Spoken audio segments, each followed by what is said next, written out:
Hey, what's up guys? Today we're going to be looking at this guitar again. In a couple of previous videos we discussed how to accent our flamed maple and then how to get our dyed color on there. Now we're taking a look at the back and sides. So these are all mahogany. Mahogany is a fairly open grain wood. It requires some filling. So I've quickly sanded this down to 220 grit, and today I'm going to put a grain filler in there. That's so that I can avoid having my lacquer or whatever it is I happen to finish this with soak in and kind of get absorbed into those pores and give me a not very smooth finish. So what I'm using today is this pore opaque grain filler made by Belen. Belen was kind enough to send this product to me for free, which is very nice of them. They're sponsoring this, obviously. So I promised them I'd give them an honest review. You've probably seen me do a few of these with some of their other products. So today I'm going to try this one out. It should be noted that there are several different ways to do this. Among them is what I'm going to do, scraping it on, pushing it in. Also, you can thin it out and brush it on and then sand it off. There are a bunch of different ways. What it does say on here is that for recommended, it recommends, first of all, that you make sure it's well mixed, which I have kind of done, but not stellar my mixing. I'm kind of lazy. But it also recommends for easiest use that you thin it out. This stuff can, there's a thinner available for it. So they say thin it out 4-to-1 with that thinner. I don't have that thinner, so I'm not going to do that. Also, I don't generally thin my wood fillers that much, my grain fillers. I like to kind of scrape them on there thick and push them in and then sand the excess after. So what I'm going to do is precisely that, and we'll see how this performs,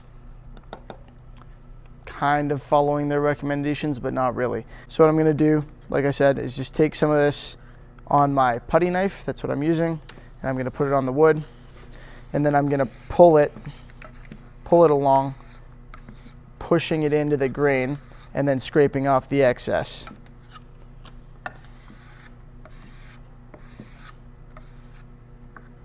So I kind of push down, pull it along so I get this kind of like puttied surface here, right? And then of course I don't need all that on there. That's just going to be more for me to take off after. So then I can go over and scrape it off.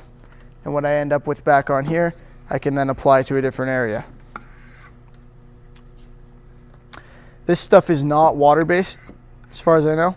So I do recommend, and I'm sure the manufacturer would agree, that you wear gloves and a mask when you're doing it. I don't happen to have any gloves with me, and I'm clearly trying to enjoy the sound of my own voice.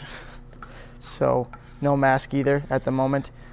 Luckily, this is a fairly fast process, so I don't have to be exposed to it for long. It's actually, I can't really smell it.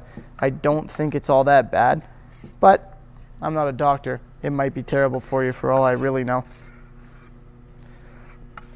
Anyway, so you'll see I've done this kind of first coat. I'm basically done. And I've done that essentially with the grain. And what I'm going to do now is kind of dip in and this this stuff has been lasting quite well here. The initial kind of knife load of it isn't gone yet, so I'm still working with that.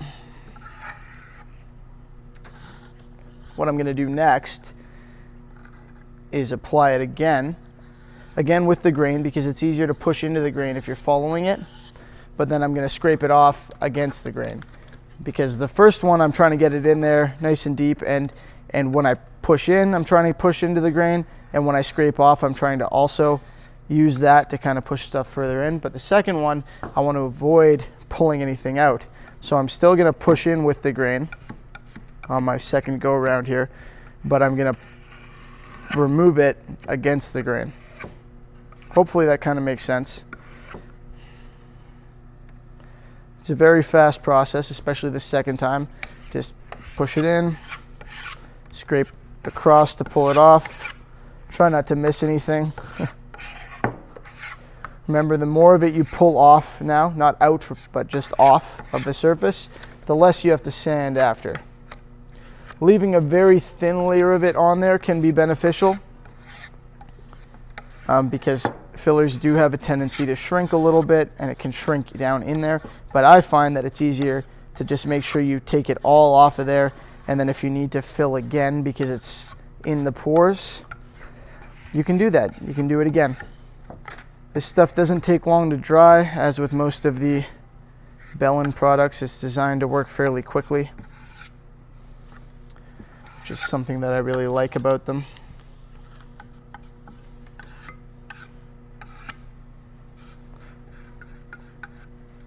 So I shouldn't have to let this dry long. Once it's dried, I will check and see if it kind of did the job and if it's time to sand. The alternative being it may have shrank a fair bit, in which case I will redo this, and the second time should be the charm, so to speak. And then once I'm done that, it'll be time to sand it. All right, once the sanding's done, then you can move on to your next stage, being the sealer. On this project, we'll cover that in another video, and I'll do a demo of some sanding sealer or something. I haven't really decided what yet. So there we go. That is probably, it's pretty dry already.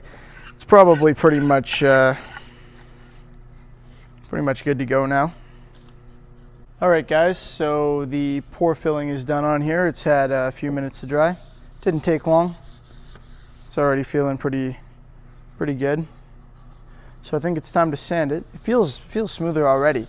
So that's the beauty of that technique with the putty knife. When you scrape it, you know, you end up with a pretty nice smooth finish. And this stuff's, as usual, quite easy to work with. I'm not gonna act like I'm surprised. All of the stuff Belen sent me has been really easy to work with. But I've got some 400 right here, so just with the grain, I'm gonna give it a nice quick sand. I say quick because I didn't leave a bunch of excess outside of the grain. If I had kind of piled the filler on there, then this wouldn't be such a fast process.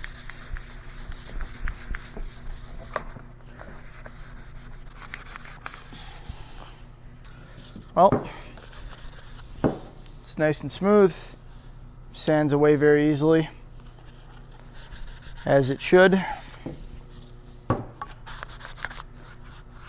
And there we go.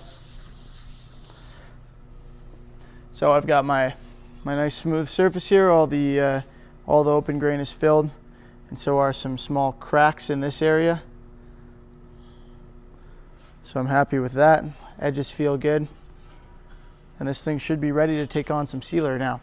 I'm gonna let it keep drying for the time being. I think it's already fully dry, but just in case, we'll let it keep going, and in the next video, we'll toss some sealer on this whole thing so that we can get to work on the front again. Or maybe I'm lying. Maybe we'll dye the back. Usually I don't grain fill for dyeing, but I'm kind of curious if this filler accepts dye. Yeah, let's find out if this filler accepts dye in the next one. Anyway, thank you for watching. That is how you pore fill or grain fill your mahogany body for your guitar using Belen's pore opaque filler, which is a pretty good product. Probably the one that I'm going to stick to from now on, because I was just using a standard like Elmer's paste filler before and it wasn't working as well. So that's it. If you guys have any questions, feel free to let me know in the comments. And I hope you enjoyed the video or found it useful. And as always, thanks for watching. See you next time.